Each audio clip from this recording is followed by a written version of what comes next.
Aplikasi pinjaman online ini penggunanya sudah lebih dari 1 juta pengguna, memiliki rating dan ulasan 4,8 bintang dan 151.000 ulasan. Untuk limit tertingginya mencapai 51 juta dan memiliki tenor panjang sampai dengan 12 bulan. Selain itu, pinjol ini sudah berizin OJK dan AEPI. Namun, apakah aplikasi pinjol ini rekomendasi ataukah tidak? Yuk simak selengkapnya pada video berikut ini.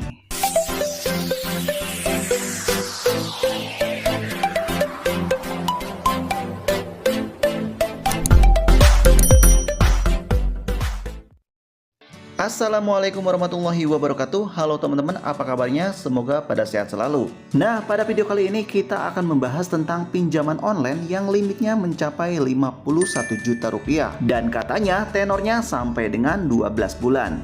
Nah, kita langsung buktikan saja ya teman-teman. Namun sebelumnya saya disclaimer terlebih dahulu, video ini bukan video endorse. Dibuat semata-mata hanya untuk sekedar informasi dan menambah pengetahuan tentang pinjaman online. Nah, makanya buat teman-teman yang belum paham, silahkan disimak video ini dari awal sampai akhir dan jangan di skip. Oke, langsung aja kita bahas untuk pinjaman online ini. Untuk nama pinjaman online ini yaitu Danaku. Nah, mungkin di antara teman-teman udah ada yang pernah melakukan pengajuan di aplikasi Danaku ini. Kemudian saat kita buka aplikasi, di sini ada pernyataan pengumpulan data, yaitu izin lokasi dan informasi, kemudian kamera, kemudian informasi aplikasi yang diinstal, dan juga kontak person atau kontak yang ada di handphone kita. Dan bila mana sudah paham, langsung aja kita klik setuju. Dan kemudian aplikasi Danaku ini meminta izin untuk mengambil gambar dan merekam video. Langsung aja kita klik saat aplikasi digunakan. Kemudian meminta izin untuk mengakses perkiraan lokasi perangkat ini. Langsung aja kita klik saat aplikasi digunakan. Kemudian meminta izin untuk mengirimkan notifikasi kepada Anda. Langsung aja kita izinkan ya teman-teman.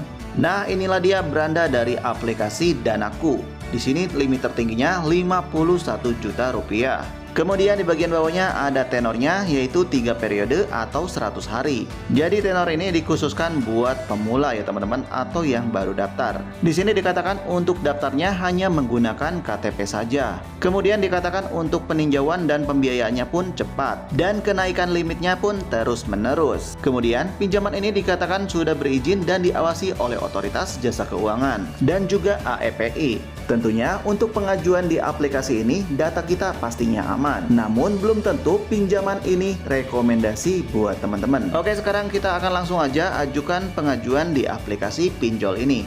Langsung aja kita klik ajukan sekarang.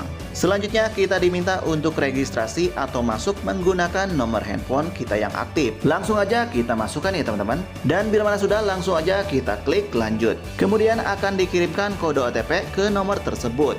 Kita tunggu saja ya teman-teman. Nah, inilah dia kode OTP-nya sudah muncul. Langsung aja kita masukkan. Setelah itu klik kirim. Selanjutnya kita diminta untuk membuat kata sandi dan diminta 6 sampai dengan 16 huruf atau angka. Dan bila mana sudah, langsung aja kita klik lanjut. Selanjutnya di sini ada beberapa data yang wajib teman-teman isi, mulai dari informasi pribadi. Di antaranya tujuan pinjaman, pendidikan, tahun lahir, status pernikahan, kemudian status kepemilikan rumah, jenis pekerjaan, penghasilan, alamat tempat tinggal, alamat lengkap, tempat lahir, agama, nama gadis ibu kandung, dan yang terakhir adalah pinjaman di platform lain. Dan yang terakhir ini silakan teman-teman isi dengan angka 0. Nah, silakan teman-teman isi semuanya, jangan sampai ada yang dikosongkan ya teman-teman. Dan bila mana sudah diisi semua, silakan teman-teman periksa kembali, takutnya ada yang salah. Nah, bila mana sudah, langsung aja teman-teman klik kirim. Next, selanjutnya informasi pekerjaan. Di sini mulai dari nama perusahaan, nomor telepon perusahaan, email kita, jenis pekerjaan, alamat perusahaan, alamat lengkap, dan yang terakhir adalah pengalaman kerja. Silakan teman-teman isi semuanya, jangan sampai ada yang dikosongkan. Dan bila mana sudah diisi semuanya, silakan periksa kembali, takutnya ada yang salah. Bila mana sudah, langsung aja kita klik kirim. Kemudian tahap selanjutnya adalah tahap pengisian informasi kontak darurat. Di sini kita diminta untuk mengisi 2 informasi kontak darurat.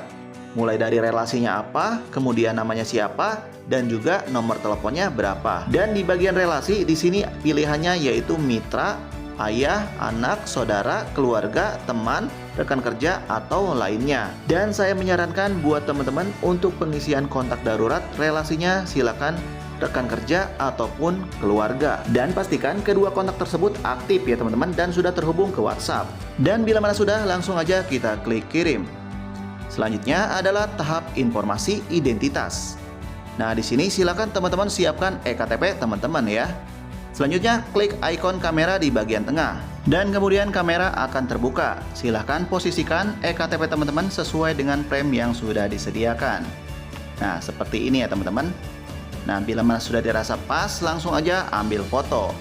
Dan kemudian silakan klik centang untuk melanjutkan. Dan kemudian nama kita beserta ID kita akan tersimpan di sistem. Dan bila mana ada gelar pada nama, silakan dihapus saja ya teman-teman. Nah, bila mana sudah, langsung aja klik kirim. Kemudian kita diminta untuk memastikan kembali untuk nama dan ID kita. Nah, bila mana sudah yakin, langsung aja klik konfirmasi. Tahap berikutnya yaitu verifikasi wajah. Nah, silakan teman-teman ikuti sesuai dengan arahan yang diminta. Dan bila mana sudah siap, langsung aja kita klik mulai verifikasi. Tahan, mendekat. Tahan, tolong jangan tutupi wajah dan tahan. Dan kemudian di tahap yang terakhir adalah tahap pengisian informasi rekening. Dan pinjol ini pencairannya tidak bisa ke e-wallet seperti Dana, OVO, GoPay, dan juga yang lainnya. Di sini hanya bisa ke rekening bank ya teman-teman. Untuk nama pada rekening harus sama dengan nama peminjam. Jadi tidak bisa menggunakan rekening orang lain. Oke, lanjut kita pilih untuk banknya. Nah, di sini untuk bank yang rekomendasi yaitu Bank BCA, BNI, BRI, CMB Niaga, Mandiri, dan juga Permata. Dan bank lainnya pun juga bisa, namun mungkin untuk pengirimannya agak lambat. Dan di sini bank yang akan saya pilih yaitu Bank BCA, karena saya hanya memiliki rekening BCA ya teman-teman. Selanjutnya silakan untuk memasukkan nomor rekeningnya.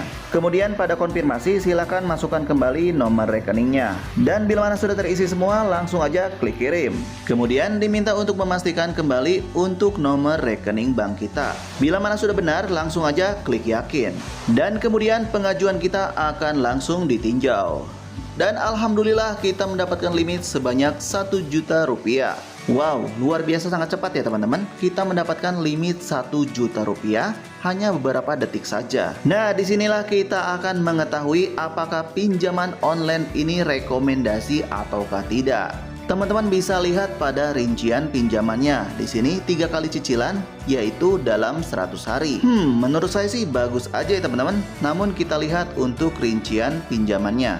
Nah, ini dia rincian pinjamannya ya teman-teman. Di sini untuk pinjaman 1 juta, tenggat waktunya 100 hari, jumlah cicilannya 3 cicilan. Kemudian untuk nilai cicilan jatuh tempo yaitu sebesar Rp1.330.000. Total tersebut diambil dari bunga Rp300.000, biaya asuransi Rp20.000, dan biaya tanda tangan elektronik Rp10.000. Jadi kalau diakumulasikan, biaya per bulan atau bunga per bulannya sekitar Rp110.000 ya teman-teman.